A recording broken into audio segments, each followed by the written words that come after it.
Welcome to the Hyundai Studios here for STO Sidekicks. I'm Will Ewick, joined alongside the lady in red, Ashley Collins. Yes, Will, thank you very much, guys. Last week, voted on who should be the Browns head coach on our Facebook page. Well, 37% of you said Ken Whisenhunt would be the next head coach. I think Bruce Drennan came in a close second. He came in a close second, right? We were all wrong because Rob Chudzinski is now the new Browns head coach. Nobody saw it coming. We didn't even mention the name. I saw it coming. I just didn't want to talk about it. I didn't want to spoil it. Yeah, right. Didn't want to spoil alert. Rob Chudzinski was going to be our next head coach. Travis Cleveland Diehard said, "Love it. Led us to 10-6 in 2007 with his respectable offensive mind.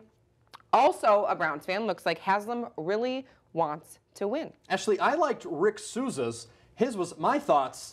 I have to go to the deli for some lunch meat because you know what? I was thinking the same thing. I was out of lunch meat at this time, and I thought, oh, cool. I really need to get some lunch meat and make a sandwich. You know, you can't think on an empty stomach, so you really got to get the digestive tract going. Are you full now? What do you think? And then you could think about it. My second opinion comes from Chad Taylor. He says, "Stop complaining, Browns fans. Give this dude a chance. Seriously." And then exclamation points at the end. And I agree with him because really, you can't judge something like this when we haven't seen anything. We haven't even seen a training camp practice. We have not seen one game. We have no idea. But what we do know is the last time he was here, Derek Anderson was here, 10-6 record. And that's a whole other good offensive numbers. We're not going to That's why I that did like baby, though. Travis's, though, because he did say, and in Chudzinski's press conference, just his emotion came forth so well of how he was a fan, said he ate dog biscuits when he was young, used to turn the TV around and act like he was in the dog pound watching it, and a lot of heart right there. And as a first impression, I think people like to see that he grew up a fan and he wants to turn this team around. On a side note, deli meat digests a lot easier than dog biscuits. Moving on, hey, and I'm always pulling for a fellow Pollock. Moving on, though, AFC Championship game. Kind of two teams that a lot of people don't seem to like. The New England Patriots, especially here, the Baltimore Ravens. Especially Who do you want to win? Who do you think is going to win? I'm going to say the New England Patriots for sure. And I like the New England Patriots. You know, obviously everyone loves the Browns here, but Tom Brady, how do you not like Tom Brady besides his good looks? But we can't say that we would want the Ravens to win. There's no way here in Cleveland. It's like a hatred towards them always. So, of course, I have to go with the New England Patriots, and I definitely think they're going to win. I'm rooting for the Patriots as well, and I love that the Patriots kind of have this dynasty going, and the more they win, the less significant the Steelers dynasty 100%. seems to be, so that's always good. I also think they are going to win. I think the Ravens seem to be a little bit flawed, and when the Patriots are rolling on all cylinders, it's going to be really, really tough to stop them. Let's see what the fans had to say. 60% say the Patriots, 20% say the Ravens, and 20% say wish the game could end in a tie. Well, I don't know why. No, what would you do? 3 teams in the Super Bowl? How would that work? I don't know. That would be very interesting. Though. One quarter. The winner plays the last quarter. Could be like a Chinese checkers ordeal? I don't know. Insignificant to me. Let's copyright that right now. It can't end in a tie, Triple threat Super Bowl coming to you in 2020. Now, not only do we have a new head coach here in Cleveland, we have a new stadium name, First Energy. Right. Now, the naming rights, they First bought Energy them. Stadium, home of the Cleveland Browns.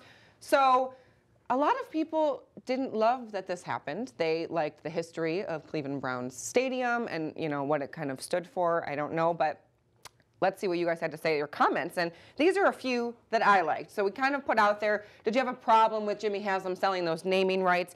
First up, we have @LSummer4478 says, nope, it will remind the Browns to bring the energy each and every Sunday. I like it. Little play on words there.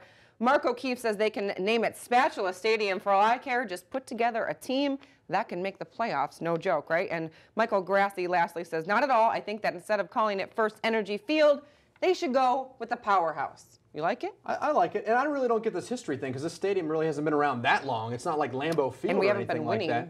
Right. You know and Shakespeare said a rose by any other name would smell as sweet. So the stadium is still going to be there. The big question is, what's it going to look like on the inside, outside? Because there's some other changes that could be down the road. I was there when they announced this. Here's Jimmy Haslam talking about potential changes upcoming. Well, I think the best thing we can do for the stadium, candidly, is bring a winning team here, and I think that'll be above everything else. But Joe and his team will begin meeting with architects almost immediately, and I think Joe and I have both been very open. We do not have any idea. We're very open about what might happen with the stadium. We do want it to be a better place for fans to attend games, but I'll reiterate again, the best thing we can do is win. And if you win, I think the fans will come and fans will support like they always have. And I'm sure a lot of people will be disappointed. No cheerleaders Cleveland Browns Stadium. A lot of people were talking about that, but a good thing. Not going to touch the helmets, right? Right. And new uniforms are great. Who doesn't like a new change in the wardrobe? I'm hoping they take the recommendation that I had and get lighted cup holders. So if they have like Lighted games cup at night, holders. you don't have to play this number that you do in the movie theater all the time. It's just bam. Right in. Upgrades to the stadium, obviously a great thing. I think everyone will enjoy that. You know, they don't maybe want the name change now, but I'm sure when they see all kinds of new stuff going up in the stadium that they will have no problem with First Energy Field, home of the Cleveland Browns. Guys, keep going to our Facebook page like you do each and every week to weigh in with your opinion on what's going on in the Cleveland world of sports. That's all the time we have for STO Sidekicks. She's Ashley Collins. I'm Will Ewick. I don't know, why did someone put a question mark in the teleprompter there? She's fired.